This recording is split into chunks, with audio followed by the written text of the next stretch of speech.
वालेकुम रहमतुल्लाहि वबरकातुहू। ये कहते हैं कि सहरी खाकर नमाज फ़ज्र के बाद हम मियाँ बीवी एक साथ एक ही बिस्तर पर लेट जाते हैं। तो मेरा सवाल ये है कि रोज़े की हालत में बीवी के साथ एक ही बिस्तर पर लेटना या बीवी के साथ चिमट कर लिपट कर लेटना कैसा है? क्या इससे रोज़ा होगा या नहीं होगा? रोज़े पर क्या फ़र्क पड़ेगा? प्लीज़ जवाब इनायत फ़रमाएँ। बिस्मिल्लाहिर्रहमानिर्रहीम। तो देखें, इस मसले को आप बहुत अच्छी तरह ज़हन नशीन फरमा लें और मज़ीद इसी तरह के दीनी मसाइल जानने के लिए चैनल को सब्सक्राइब करके ज़रूर रखिएगा। देखिए, अच्छी तरह याद रखें कि रोज़े की हालत में मियाँ बीवी को एक साथ एक ही बिस्तर पर लेटने से या बीवी के साथ चिमट कर लिपट कर लेटने से इज्तनाब करना चाहिए, परहेज़ करना चाहिए। क्यों? वो इसलिए कि बाज़ औक़ात ऐसा होता है कि रोज़े की हालत में मियाँ बीवी एक साथ एक ही बिस्तर पर लेटे हैं या बीवी के साथ चिमट कर लिपट कर लेटे हैं और ऐसी सूरत में फिर मियाँ बीवी दोनों के जज्बात मुश्ताल हो जाते हैं, जज्बात भड़क जाते हैं। और ऐसी सूरत में अगर मियाँ बीवी ने रोज़े की हालत में कोई जिनसी ताल्लुक़ कायम कर लिया, कोई हमबिस्तरी वगैरह कर ली, तो फिर याद रखें मियाँ बीवी दोनों का रोज़ा फासिद हो जाएगा, रोज़ा ख़त्म हो जाएगा। बाद में उस रोज़े की उन पर क़ज़ा करना लाजिम और ज़रूरी होगी और क़ज़ा के साथ साथ उस रोज़े का कफ़ारा भी देना होगा।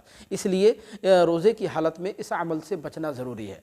बाकी इसके अलावा अगर रोज़े की हालत में मियाँ बीवी अपने जज्बात पर काबू रखें, जज्बात पर कंट्रोल रखें, हम बिस्तरी ना भी करें, फिर भी अगर रोज़े की हालत में मियाँ बीवी एक साथ एक ही बिस्तर पर लेटते हैं या बीवी के साथ चिमट कर लिपट कर लेटते हैं या कोई बोसो किनार वगैरह करते हैं, किस वगैरह करते हैं, तो ऐसी सूरत में अगर जिसका माद्दा मनविया खारिज हो जाएगा तो उसका रोज़ा टूट जाएगा।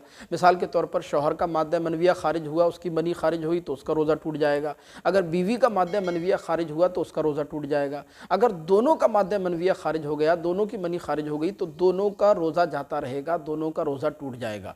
बाद में उस रोज़े की क़ज़ा करना लाजिम होगी। हाँ, कफ़ारा देने की ज़रूरत नहीं है। कफ़ारा उसी सूरत में देना होगा जब मियाँ बीवी जो है रोज़े की हालत में हम बिस्तरी कर लें, तब क़ज़ा भी करना लाजिम होगी और कफ़ारा भी देना लाजिम होगा। बाकी अगर शरई नुक्ते निगाह से देखें तो रोज़े की हालत में मियाँ बीवी का एक साथ एक ही बिस्तर पर लेटना या बीवी के साथ चिमट कर लिपट कर लेटना ये जायज़ तो है। ज़्यादा से ज़्यादा आप इसको मकरूह यानी नापसंदीदा कह सकते हैं, लेकिन बहरहाल इससे रोज़े पर कोई फ़र्क नहीं पड़ता है और रोज़ा जो है तब तक नहीं टूटता है, रोज़ा तब तक फासिद नहीं होगा जब तक रोज़े को तोड़ने वाली कोई एक्टिविटी ना पाई जाए। इसलिए मेरा ज़ाती मशवरा यह है कि रोज़े की हालत में मियाँ बीवी को इस अमल से इज्तनाब करना चाहिए, परहेज़ करना चाहिए। बेहतर है रोज़े की हालत में वो एक साथ एक ही बिस्तर पर ना लेटें। बाकी कोई सवाल अगर आपको पूछना है तो कमेंट बॉक्स में हमें ज़रूर बताइएगा। अस्सलामु अलैकुम व रहमतुल्लाह।